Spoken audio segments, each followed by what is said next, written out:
I analyzed the first line of every New York Times bestseller in 2021 to show you exactly how to craft the perfect opening line. I had some ideas about how to write an opening line going into this, but I wasn't really prepared for some of the results that came out.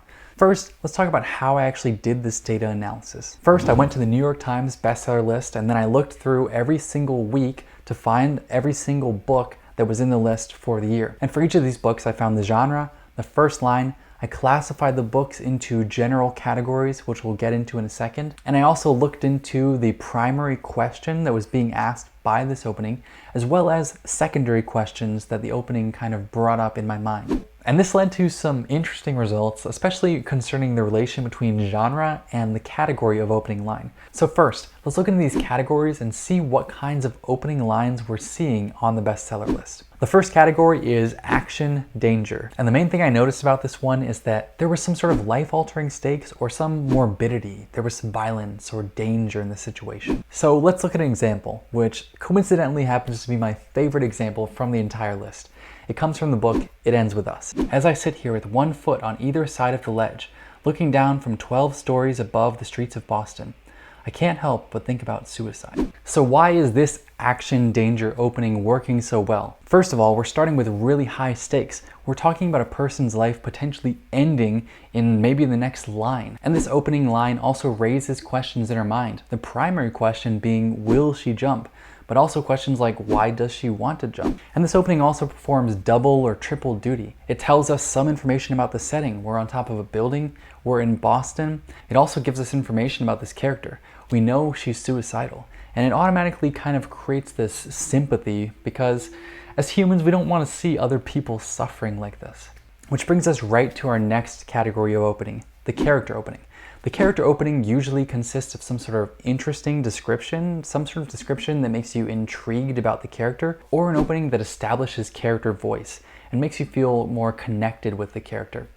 You may think that these are actually pretty different, but the main thing that's common between them is that they're connecting the reader to the character or making the reader want to learn more about the character. So our example in this case is from the book, It's Better This Way. The opening line is, Julia Jones sat at her desk, the divorce papers in front of her, shouting at her to pick up the pen, sign her name, and put an end to this insanity once and for all. This opening is primarily connecting us with the character. It's taking us into her mind immediately. It's also arousing some sort of sympathy from us because once again, we are seeing a character in the situation where she's suffering. This gives us character information, like the fact that Julia is considering getting divorced, as well as information about her state of mind, like she's on the border of feeling insane. Like the last opening, this raises a primary question, which is Julia going to sign the papers? But it also raises secondary questions like, who is she considering getting a divorce from? And why is she considering this? So next we have the curiosity opening. Now the curiosity opening is the most general one and it overlaps a lot with some of the others. However, the distinguishing factor between the curiosity opening and some of the others is that its main point is generating curiosity, whereas the others have another goal that's more primary. One thing about these curiosity openings is that many of them contain some sort of curiosity-inducing phrase. Pretty much all of the curiosity openings contain a primary question that they're trying to raise in the reader's mind, as well as secondary questions. So, for our examples, the first is from the Lincoln Highway. The drive from Salina to Morgan was 3 hours, and for much of it, Emmett hadn't said a word. So we can already see our curiosity-inducing phrase, Emmett hadn't said a word. The primary question it raises is why isn't Emmett speaking, as well as secondary questions like who is he traveling with and why are they traveling to Salina? Now the next example I have for the curiosity opening is from a book called Legacy. The first time Adrian Rizzo met her father, he tried to kill her.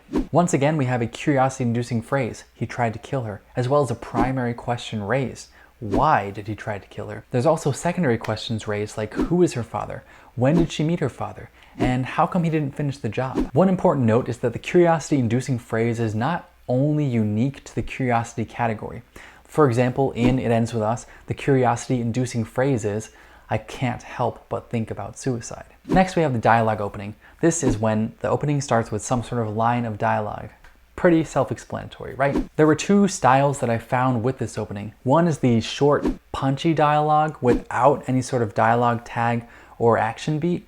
And this is basically just generating some sort of curiosity or confusion to make the reader want to find out who is saying this, who they're saying it to, and basically what is going on. Like, what does this mean in this context? For an example of the short, punchy dialogue opening from the book Daughter of the Morning Star, we get the line, "Play me." Without any sort of dialogue tag, we wonder who is saying this, and we also wonder, like, what does this mean? Next, we have the longer dialogue opening with a dialogue tag or action beat. This opening usually relies on the dialogue to fill some sort of secondary category, like action, danger, or character. So, for example, in The Madness of Crowds, we get the opening, "This doesn't feel right, patron." Elizabeth Lacoste's voice in his earpiece was anxious, verging on urgent. As we can tell from this opening, we're combining the action danger opening with the dialogue opening. The primary question that this opening raises is, what is going on? What doesn't feel right?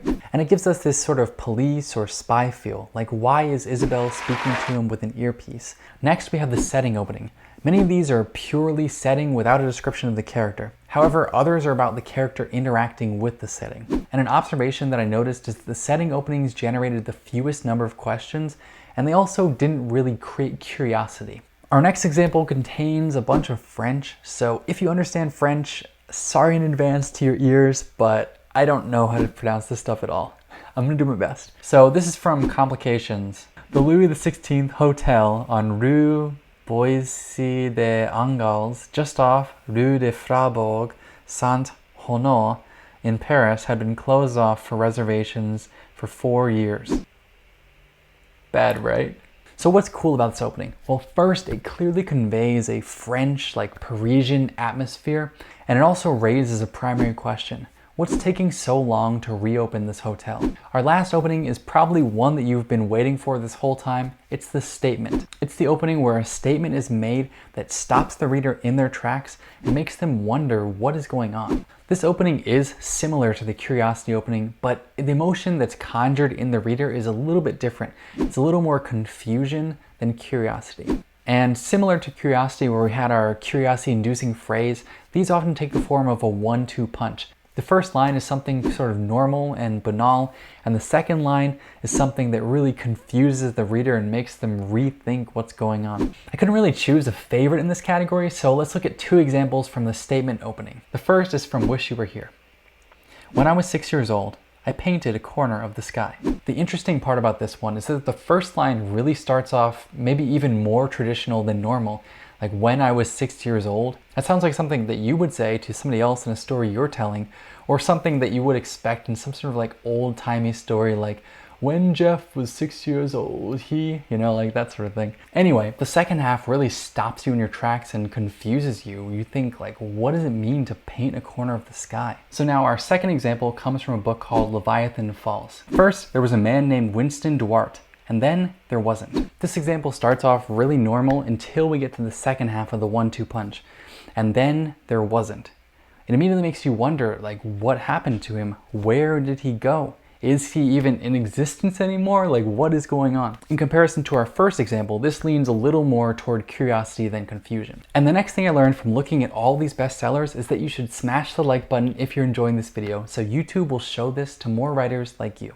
Next, we're going to talk about genre concerns, specifically which category each genre leans toward the most. Fantasy opened with 38% setting openings and 25% statement openings. You can see how this would make sense because, we're trying to establish a new world, this fantasy world, something different.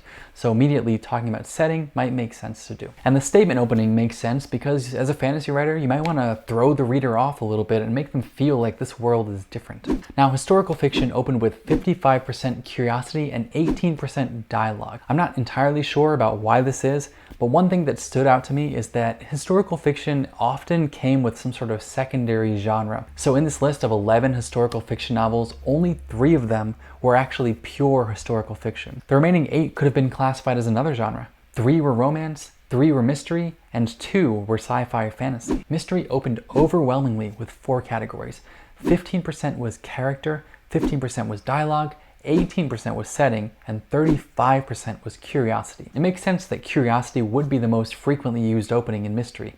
but it's interesting to see that setting was also popular as well as character and dialogue. Next, romance opened a third of the time with character and 28% of the time with setting. It makes complete sense to me why romance would often open with character. You introduce one of the characters in the pair. Because I haven't really read very much romance, I don't really know why setting would be so popular. So if you have a hypothesis about this, if you're more of a romance reader, please leave it in the comments so maybe we can learn something from it. Next we have thrillers. Thrillers were split equally with 29% going to curiosity openings and, as you might expect, 29% going to action danger openings. Both of these make complete sense for the thriller. The action danger, you're getting thrust right into the action, and with curiosity, they're drawing you into the story. And with the last three categories of literary, horror, and sci-fi, there just really wasn't enough data to draw any obvious conclusions. One of the most interesting conclusions from this data is that the vast majority of openings were raising one primary question in the reader's mind.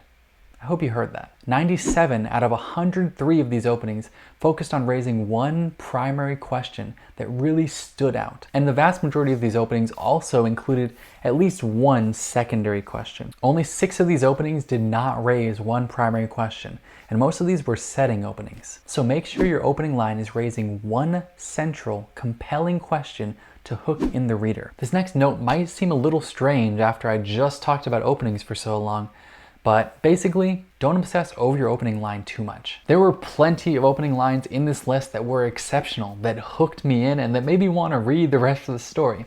But there were others that were just so-so. Some of these might have been because it was like the 20th book in a series. After that long, readers are pretty invested in the character and they don't really need the most compelling hook to make sure they're going to read. But in a lot of cases, the opening line was really part of a bigger picture, maybe the first paragraph or the first page. So for example, in the Red Book, the first line is technically lights, camera, action. It tells you a little bit maybe about the setting. They're on some sort of movie or TV set, and it makes you a little curious about what's going on, what are they filming, but it doesn't really tell you that much. It doesn't really create that much intrigue. However, if you read 2 more lines down, that's where you get to the real intriguing point. This could mean everything to Latham. It could be his ticket out, but it could ruin him too.